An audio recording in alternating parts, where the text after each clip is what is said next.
मैं अब चलता हूं, मुझे माफ कर देना। मैं बहुत डरा हुआ था, जो वो कहती थी मैं वो ही कर रहा था। मैं ये समझता था कि कहीं वो मेरी फैमिली को कोई नुकसान न पहुंचा दे। शामू साहब, मैंने आपको माफ किया और आज के बाद आपको किसी किस्म की कोई परेशानी नहीं होगी, ठीक है? गार्ड्स, शामू साहब को ले जाकर इनके घर छोड़ दें और इन्हें किसी भी चीज की जरूरत हो तो मुहैया करें, और इनकी फैमिली को किसी तरह की कोई प्रॉब्लम नहीं होनी चाहिए। अल्लाह आपसे राजी हो बेटा।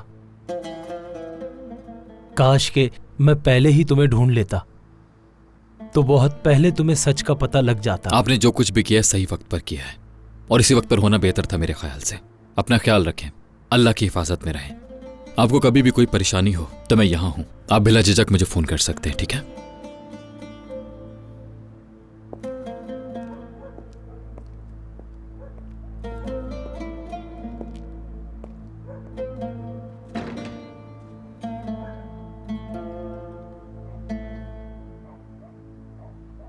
अब सब कुछ खत्म हो गया क्या? बिल्कुल बाबा, ऐसा ही है। अभी कुछ भी खत्म नहीं हुआ है। मीरान, क्या कह रहे हो तुम? तुम्हारी दादी जान यहाँ से जा चुकी हैं। उस आदमी ने भी हर चीज सच बता दी है। मेरे बाबा बेकसूर हैं, ये बात भी साबित हो गई है अब। तुम्हारे बाबा पर जो झूठा इल्जाम था वो खत्म हो गया, लेकिन मैं अब भी सच की तलाश में हूं। देखा तुमने, मेरी दादी ने मुझसे झूठ बोला और तुमने भी वही किया। अभी यह साबित नहीं हुआ मेरे बाबा ने कोई कत्ल नहीं किया। मेरी मां के जिस्म पर कोई जख्म के निशान नहीं थे, लेकिन इसका यह भी मतलब नहीं कि तुम्हारे बाबा ने नहीं मारा। ये तुम क्या बोल रहे हो? कातिल बोल रहे हो तुम मुझे अभी भी? बोलो तो बताओ फिर सबको, उस रात क्या हुआ था बताओ। हर कोई यहां पर है, सुन रहा है, बोलो तुम। मीरान, ये क्या कह रहे हो? मुझे कुछ भी याद नहीं है। इसलिए यह जरूरी नहीं कि कातिल तुम नहीं, तुम भी कातिल हो सकते हो। मीरान, देखो, रेहान से मैंने कहा था तुम्हें यहां बुलाने के लिए, माफ करने के लिए नहीं। मैंने अपनी दादी को घर से निकाल दिया, जिसने मुझसे मेरा बचपन छीना, मुझसे झूठ बोला। तो सोच लो तुम्हारे साथ मैं क्या करूंगा। मेरे माँ बाप के साथ जो कुछ भी किया, तुम्हारे साथ भी वैसा ही करूंगा। मैं हर सूरत में उनका बदला लेकर रहूंगा। समझ गए तुम मेरी बात? लेकर रहूंगा। ठीक है, तब तो मैं भी उस कातिल को तलाश करके तुम्हारे सामने लाकर रहूंगा, चाहे उसके लिए मुझे कुछ भी करना पड़े। मैं इस झूठ से पर्दा उठाकर ही रहूंगा, इस इंतकाम को खत्म करके रहूंगा।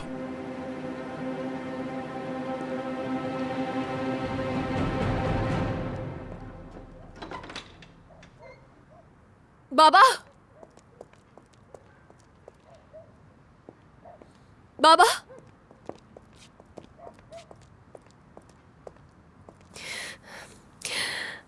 बाबा, जब आप घर जाकर कोई बात करें तो कोशिश कीजिएगा कि वो लोग मीरान तक नहीं पहुंचे, क्योंकि इस वक्त बेहतर यही होगा कि किसी को ये बात पता ना चले कि आप दोनों मिलकर काम कर रहे हैं। नहीं नहीं बेटी, किसी को कुछ पता नहीं लगेगा, तुम फिक्र मत करो। कुछ नहीं होगा, मैं किसी को भी एक दूसरे के खिलाफ नहीं होने दूंगा। सब कुछ वैसा ही होगा जैसा होना चाहिए, और कुछ नहीं।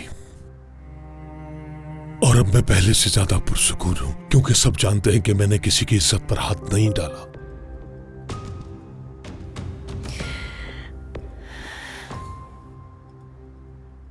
वाह भाई, अजीजा की किस्मत में ऐसा दिन भी आएगा कभी नहीं सोचा था। मुझे तो लगा था कि उसके मरने के बाद ही हम सुकून की सांस ले पाएंगे।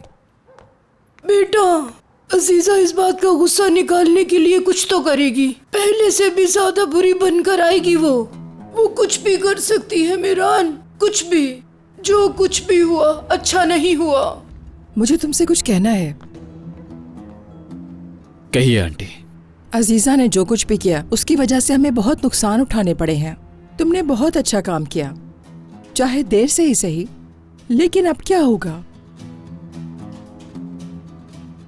कुछ भी नहीं होगा। आज के बाद हम अपनी जिंदगी उनके बगैर गुजारेंगे बस। और मैं पहले की तरह अपने माँ बाप के कातिलों को तलाश करता रहूंगा जब तक मिल नहीं जाते।